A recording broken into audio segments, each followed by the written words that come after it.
Hello, ladies and gentlemen. My name is Octavian, and I am back.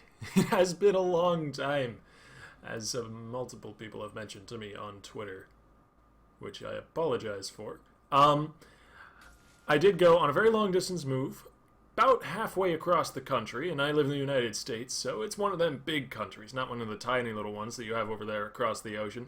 Those dinky, rinky little, tiny little countries like. This one, I forget the name of it. It's right between France and Spain, and it is basically like the size of a few city blocks, and you somehow call that a country?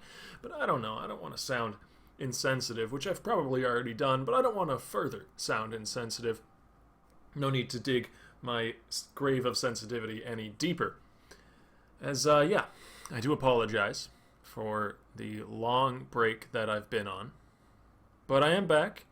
And hopefully here to stay. The situation I'm in now is much better for casting. I'll be able to do it much more often, with fewer interruptions, and a better computer setup as well. I did get a new machine here. A more powerful little beast. Big beast. It's actually a pretty large, sturdy old thing. I don't know if you could hear that, but I did tap it. I like to show appreciation for it, and its nearly continual efforts. I'm also working on a few new updates for videos and for the channel in general, but you will get to see all that as it does come out. For now, let's focus on the cast here. We're looking at Cloud Nguyen. I'm very bad at pronouncing that name, and it's a really popular one in League of Legends. It's always been a bane of mine. In the mid lane, facing off against Scarra. No! Banjo nearly managed to steal the Krug away from Inverted Composer, who's in the top lane, facing off against Banjo. That's a nice little transition for me, as we have a support Rengar down on the bottom side as well, leaping out of those bushes over and over, making really good use of that incredibly high base damage that Rengar offers. Inverted Composer now maybe going to pay for his early invade here. Summer Break, only level 2 though, doesn't have quite the plethora of CC that Maokai does have as he levels up. But there's the flag and drag from Banjo. Doesn't quite land the knock-up. Inverted Composer was a little bit too far away for that. Got some nice damage, though. And is going to be backing on out. I do feel a little bit afraid for Inverted Composer moving forward. Yorick is a very immobile champion. One of the reasons why he doesn't see a ton of play. Ooh, Aluminum Kiwi is dashing in as the pressure continues to be laid on in bottom lane. And he's against a Maokai with the Jarvan jungle. There is so much potential to punish immobility in that duo. It's going to be very, very difficult for him to hold his own in that lane, I think. He is getting pushed in right now. He's already 10 CS behind, but as the CS hit the turret, he might be able to rectify that situation. Cloud Nguyen tossing out the Orb of Deception, trades about even with Scarra. As Inverted Composer does at least have a huge amount of sustain with the Omens of Famine and the instant flash as a result of Shaco showing up top. As we go down to the bottom lane once again, where PM Me Asian Honeys is actually looking for the dive. The spell shield won't matter that much since it is nigh on all physical damage coming into Requiem, but the leap will get him out of range. Aluminum Kiwi just gets away before another tower shot would have finished him off. In a hair-raising dive, nobody goes down. But Aluminum Kiwi and PM Me Asian Honeys do come out on top there. Because not only do they already have a 10 or more CS lead, they are going to be able to push this wave under the turret, deny a whole bunch of minions. Tristana had only barely 50 hit points left after that, so no way she could stay in lane there. And it's going to be rough moving forward. Forced to go into the early double Doran's Blade just because of such an awkward back timer. As Rex Required is once again in the top lane. No flash on this Maokai, but Summer Break is very tanky. And Rex Required on Shaco. Very, very good at getting in for the gank with the Deceive, being able to leap over walls, turn invisible. It's all fairly nice for a jungler, but it's one of the ways that balances out in his kit is that he doesn't have any really hard CC that's reliable, at least. Inverted Composer's running a little bit low on mana. That's the last of it used for an Omen of War. But Summer Break isn't really able to take advantage of that due to the fact that there is a huge amount of minions there. Minions do not scare off Aluminum, though, as he goes in for the auto-attack Buckshot combo. And we do see Banjo Pisswaffle. Interesting name coming into the mid lane for the first gank of the game that will result in a kill. First blood for Scar as we see another duel in the bottom lane. What more can you expect from a Rengar lane? Always fighting all the time. However, Scarra might be going down in the mid lane as well. Rex required with the Ignite and the Shiv. Not too difficult. Just presses a few buttons on the enemy and he goes down. Aluminum Kiwi is going to get knocked up in the air. The spell shield keeping X-Requiem safe. Not enough to keep the Morgana safe, though. As PM Asian Honeys does manage to clean up a kill. Bolus comes out as well, but there is absolutely no way. That is way too mobile of a little Meglin Gunner. And she's got a Prince to back her up. Knight in Shining Armor. But can he save her from the Court Jester? Here comes Rex required, and there goes Rex required. Again, this guy's just getting all the easy kills dropped right into his lap. Shifts on in, invisibly no less. Auto attack to the back, guaranteed crit with extra damage for being a backstab. That is where a ton of Shaco's damage comes from. By the way, he does get a guaranteed crit after using Deceive, and on top of that, he does extra damage if he hits you in the booty side of the champion. Nice on the true damage return from Cloud Nuyen, and he has the level 6 spike here. So Scarra can't really do much but stand back and watch as the minion wave gets pushed slowly away from him, actually. Just about frozen out. More realistically, as PM Asian Honeys is going for that early damage build, and it is paying off here. I'm not quite sure how that's going to scale into the later game, but it does mean Aluminum Kiwi's going to pick up another kill. Maybe they won't even make it to the late game at the rate this match is going. So much bloodshed, so many skirmishes all over the board. 7 kills, 7 minutes. Let's see if we can keep that ratio up. Inverted Composer playing up the strengths of Yorick. Lane, harass, bully, and sustain. Keep the Maokai back. Even as tanky a gentleman as this forested champion is not really enough to hold up against the continual output of damage from a Yorick. Only problems, two problems, mainly. Immobility and mana problems. But that doesn't really matter when you've got an Ahri coming in to help you out. Plenty of mobility made up for right there. CC as well with the charm. That's going to be a very nice and simple little gank up in the top lane, and it looks like we'll keep on our kill-a-minute KDA. Might even extend it even further as we do with Roam potentially down to the bottom lane, but now Scarra thinks better of it. Heads back home to the mid lane after he sees enemy team bottom lane start to back off almost the instant that he leaves mid, which is probably the wise decision. And now that they see Scarra know exactly where he is, they're going to be going right back in, but they were not accounting for Banjo Pisswaffle. No one ever accounts for Banjo Pisswaffle. I know, I certainly don't. Summer Break as well in for some of the fun. Double kill for Jarvan in the bottom lane, and that is going to easily transition into a dragon, perhaps even a turret, as Summer Break isn't really necessary to take down the Drake here, and is going to push up the minion wave as best he can, equalize that farm disadvantage that is still growing because there was no follow teleport from Inverted Composer. He decided to stay in the top lane, or he was kind of forced to since his teleport is actually down currently.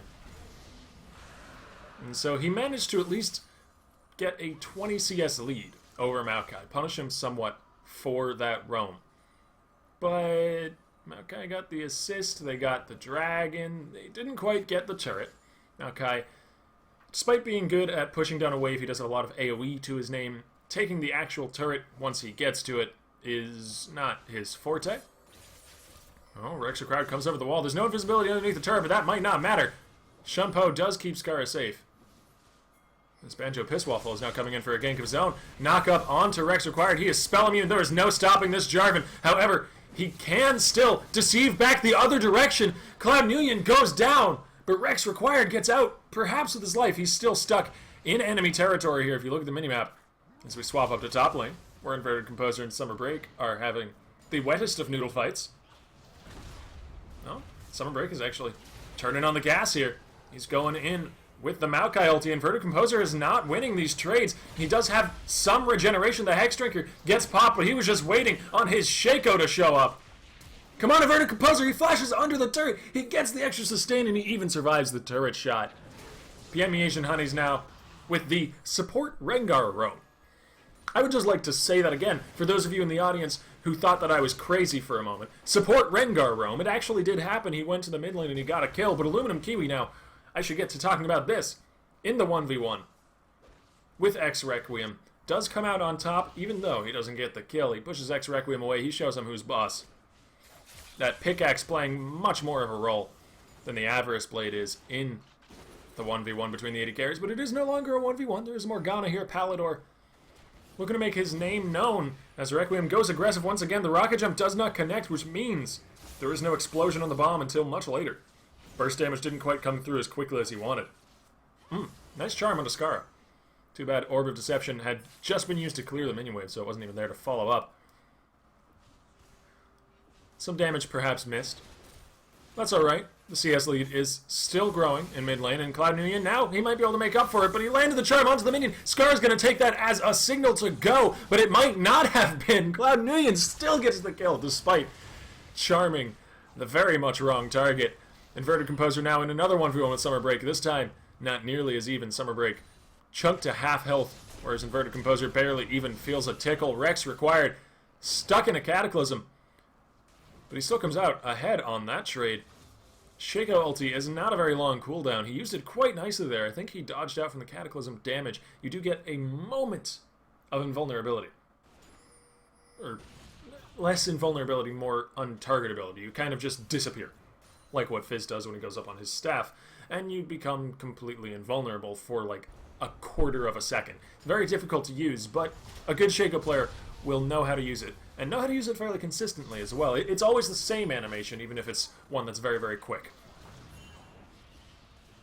Oh, Inverted Composer using the ghouls to tank the turret as Rex required. Might find himself in more trouble than he can handle. Nice, Pink Ward does spot him out. Binding from the side, and Palador shows up big.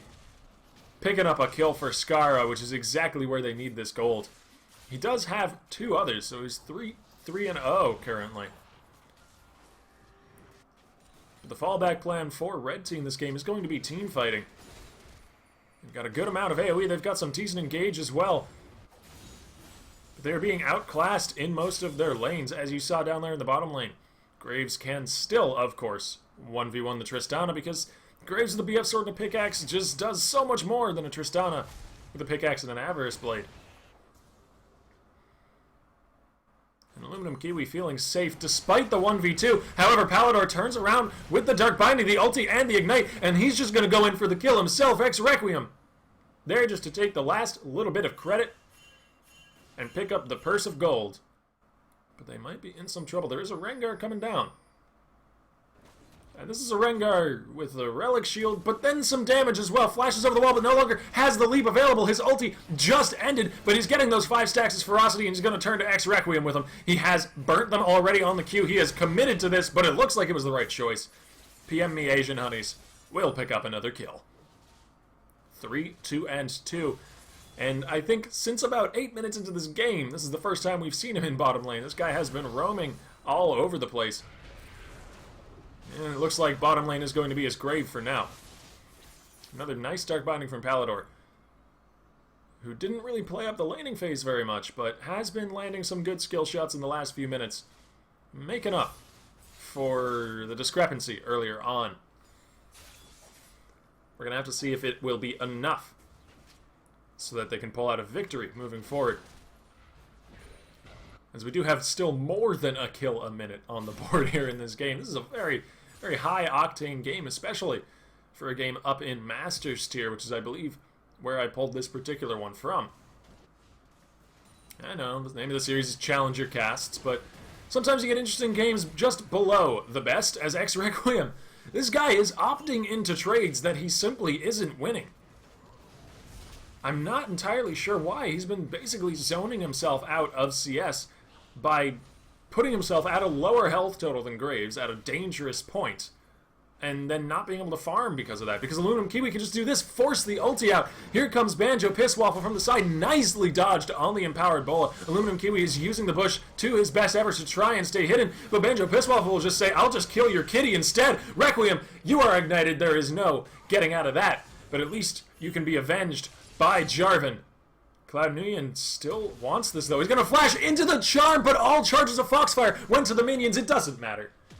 He landed the Max Rage Order of Deception. True damage is nasty, even onto a tanky Jarvan, who, by the way, at this point has built basically only armor and damage, so Cloud Nuyen is going to be able to wreck that Jarvan if it comes to it. Flash forward from Maokai as we move back to the middle lane. I guess he didn't quite get in range. That is unfortunate. He must have been just out of range of the Twisted Advance. That's so sad. So sad when that happens. Especially into somebody like Shaco, who's just so slippery and annoying, and you really, really want to get him and kill that evil little clown, but it was not to be. Didn't quite have the range.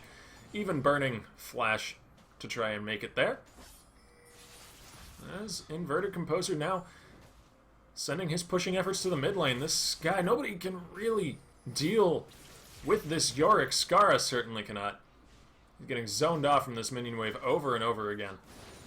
And they are keeping the Katarina in check, which is such an important thing to do. Given the comp of the enemy team, they are looking to make those team fights happen. As I said, the Jarvan-Maokai combo with a Katarina to follow up once cooldowns have been burned, but I'll have to get back to that later.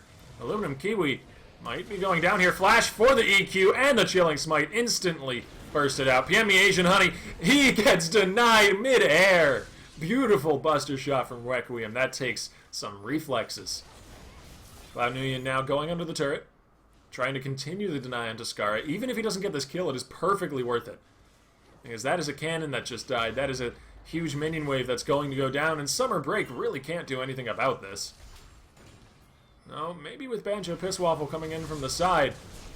Yeah, it looks like Cloud Nuyen might have overstayed his welcome. When I say might, I mean absolutely, definitely, certain-to-toodly overstayed his welcome. English language is fun. Even the parts of it that aren't even real, those are fun too. Certain-to-toodly. I like that word. I'm going to use it more in my shoutcasts. As Aluminum Kiwi heads back down to the bottom lane to keep the farm on. And despite the fact that I have talked about... Ooh, actually no, I might have to get back to that. Get back to that thought later. Because it looks like Inverted Composer is getting knocked up in the air, but he is gladly taking this 2v1. He knows he's not getting out of this one, so he's just going to try and make a kill happen with that Omen of Death. But he's splitting his focus. Summer Break, half health. Banjo Pisswaffle, half health. Nobody is going to go down here but the Yorick. He goes down twice in a row. But, well, to be fair, the Dragon also did go down. Blue team picking up that one. And they might even pick up Palador. Spell immunity might not help you. There's just too much damage coming out. The collateral damage. Not even necessary at the end. But Aluminum Kiwi wanted to make sure everything was safe and secure. That there was no chance of a living Morgana. Scarra does get a little bit of farm. But it's at the cost of Red Team's blue buff. They give up this minion wave to Scarra so that they can safely and securely go and get that blue. Because they know he'll basically have to catch that, or else drop even further behind, which is really, really bad given the matchup here. And despite the fact that Banjo Pisswaffle did have a great performance earlier on and translated that into a lot of kills and some damage as well, he's starting to fall off. Jarvan, as we move later into the game, just doesn't have the same sort of impact that he does earlier on, and that is going to be PM Asian Honey's picking up a shutdown. Summer Break does teleport in. Cloud Nuyen goes down off to the side. Scarra might be able to clean up this fight, and he gets a kill. Not quite a double. Morgana takes down Ahri.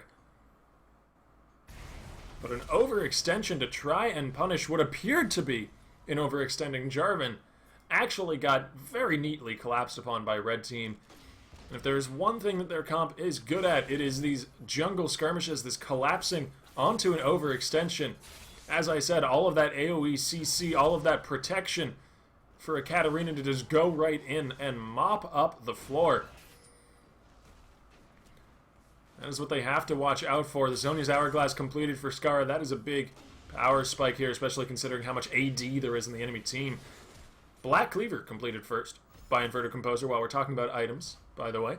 Always good to keep track of a Yorick's build, since Yorick is one of those champions, sort of like a Jax, who can just open the shop, click on anything, and be sort of okay. I mean, some builds are obviously better than others, but you can click on pretty much anything you want in that shop, and you'll be perfectly fine. You want to build Luden Zeko Yorick? Sure thing, Omen of Pestilence will scale with AP. You want to build Sheen plus anything? You win if you get far enough ahead. As Inverted Composer is now trying to turn that Black Cleaver into a kill onto Banjo Pisswaffle. They are really focusing down this Jarvan everywhere he goes. And with good reason, as I said before, he is very fed, but that means they don't have a ton of damage for Scarra. He does come in, helps to clean up the kill onto the Rengar, but PM Asian Honeys is getting a second breath at life here. I mean, they say cats have 9 lives, but I didn't think it was quite this literal. Scarra goes in, but he pops the Zhonya's almost immediately, just gets the Ghost. That does not count for resets. Double kill for Aluminum Kiwi. And then the ace comes out off to the side as well. As Tristana X Requiem once again went a little bit over-aggressive during that fight. I was focused very much on the Scarra, or on the Katarina rather, Scarra's plays being sort of the pivotal ones for Red Team during that fight, but as you saw, if you were paying close attention near the Wraith Camp, or Raptor Camp, I suppose it's now called, X Requiem jumped on in while most of his team was dying around him. You gotta give it to the guy, he does have a pretty large pair of cojones, but it doesn't get you too far when the enemy team has a lot of ways to deal with it. And I've been touting up the merits of the team comp for Blue Team, or Red Team. Colors are difficult. But I should give some thought to Blue Team's composition as well, particularly this Rengar support. It is a very, very unique position that this pick puts Blue Team into. Ooh, Rex required. Finds the 1v1 with Banjo Pisswaffle, and Requiem is leaping on it once again, but this time it was the right call. Aluminum Kiwi will go down, but he just gets bursted out nearly instantly, and this is what I was talking about with the Rengar support. It means that there's this source of damage that normally isn't there. Admittedly, it does detract really hard from their late game team fights. If we see a 5v5 at 25, 35, 45 minutes into this game, I do not expect Blue Team to win it unless it is by sheer weight of outplaying the enemy team. However, it does mean that their pick game, that their little skirmishes all over the board, just by nature of having that extra damage source, of having the Rengar with a Yumu's already completed for a support, that's quite a lot of gold. It means that they can pick people across the map much more easily. They have Yorick to help with those skirmishes as well, and it's gonna make this game hinge a lot on individual play, on the skill of the players, and a lot on whether or not we see those 5v5 team fights. So, moving forward, I do want to see Red group more. I do want to see Red go for objectives, try and take down dragons. We have 45 seconds on the clock until one of those is available. And what I don't want to see is Blue getting good vision control in Red's jungle. This is speaking from Red's point of view. If they want to win, they need to deny vision. They need to get on those enhanced yellow trinkets, those enhanced red trinkets, and keep their jungle safe. Or else picks like this will continue to happen. Pisswaffle, for the 3rd time in a row, caught out a little bit in the jungle. Thankfully, he did have his mobility to get him over the wall there. But if you just look, Red Team's jungle is so lit up with blue wards. It is like Christmas time in there. And Summer Break does not do very well during Christmas time. Inverted Composer is chunking him down below half health. There's just no damage going on to this Yorick. That is disgusting, the amount of sustain he has at this point. Baron down to 2,000 health. Banjo Pisswaffle will come over the wall. That'll be secured by Rex required. Scarra nearly instantly gets chunked away as the support takes care of the AD carry all by himself. This is that strength of Rengar support that I was talking about. It is the one and only strength, but they are using it so very well. 4-4-2 trade as PM Me Asian Honeys tilts that fight in favor of Blue. On top of that, Scarra's questionable decision to leap into the Baron pit when it was basically a 2v4 before the rest of the team had arrived, while Summer Break was still zoned off by Inverted Composer, also tilted that team fight quite a bit. But Inverted Composer will now get busy with pushing this top lane. 2 waves of Baron buff minions, an extra shovel to help him take it down. He's going to take the inhibitor turret, maybe the inhibitor as well, but X Requiem is here leaping in as per his norm to scare off the Yorick. But still, he burned the ulti and he got a turret. That is a perfectly fine trade. He doesn't even have to leave the lane if he doesn't want to. He has so much sustain, he can just go to the Krugs as you see him doing there on the minimap, take those down, and sustain nearly all the way back up off of them. It is a rough matchup for Maokai here. They have so much pushing pressure up there, but Rex Required might be in some trouble. Inverted Composer now and then 1v1 with Summer Break. Once again, we have seen this story play out over and over again. This time, Summer Break did at least catch Inverted Composer a little bit low on health, but he has the Maw of Malmortius completed. There's just nothing a tanky Maokai can do against this. Even with a Frozen Heart Ninja Tabby combo. PM the Asian Honeys. Oh, good lord. That is support Rengar, ladies and gentlemen. That is the lead that has been garnered for blue team here. Inverted Composer with no more mana has to turn tail and flee. Does flash out of the Cataclysm. Has an Omen of Pestilence to slow them down.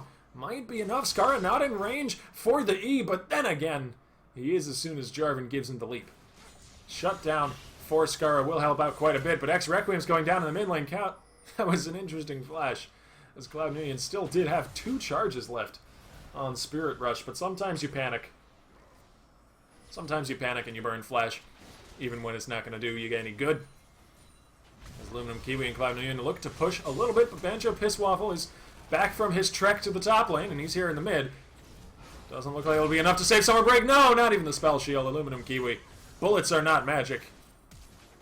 They very much are physical. Scarra comes in. Once again, the Death Lotus might be enough, along with the Ignite. There it is. It finishes off 1 kill, then the resets get the second. But I fear it might be too little too late. As Shaco is split pushing the bottom lane, there's so much pushing threat on blue team. They've got a Yorick and a Shaco. Speaking of Yorick, look at that.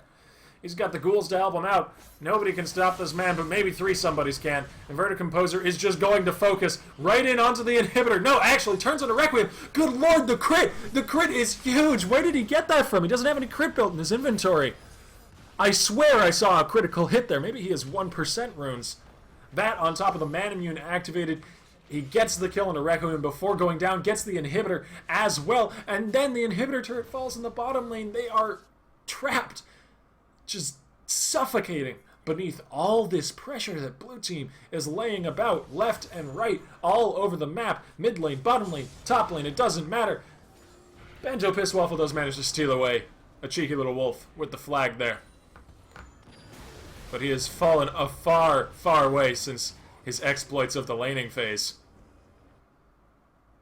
Nice empowered Bolas and Polas from Rengar to hold up the Maokai on the chase. But as soon as Rex Required is visible, he gets dunked on. PM Asian Honeys now with no backup and a lot of damage coming his way will fall. 2 more kills cleaned up for Red, who hold the kill count even in this game, but it is 8-1 in terms of turrets, 2-1 in terms of dragons. And there's a farm differential in in actually every lane, even the supports, because we've seen Rengar, quote, support, go off and farm some lanes himself here and there.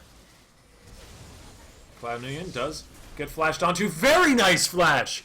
Avoids the knockup. He's actually going to turn this one around, potentially. Banjo Pisswaffle does still have time to walk away. I feel a little bit silly whenever I say that name. Trying to keep my cast all serious and professional here. Then a man comes in whose name has the words piss and waffle in it. It makes my job more difficult, but you know, I struggle. I struggle to bring you guys this sort of content. Rex Requiem leaping in with Tristana. How many times have I said that this game? And how many times has it resulted in a kill? Maybe this one time. No, Palador! Palador, why'd you do it, buddy? The black soil. The dark soil. The hateful black stuff on the ground will steal the kill away from Requiem that he worked so hard for. Rex Required scares the jeepers out of Requiem. Rocket jumps him away. But sadly, you do not get any gold for taking away your enemy's jeepers. You only get gold for taking away their life. Inverted Composer now looking to build into some tankier items. Has a Warden's Mail in his inventory. That's going to help out quite a bit against Tristana, who's very attack speed focused, and likely will be firing those rockets right into him. He is sort of the front line for his team here. One of the only frontliners for his team, really.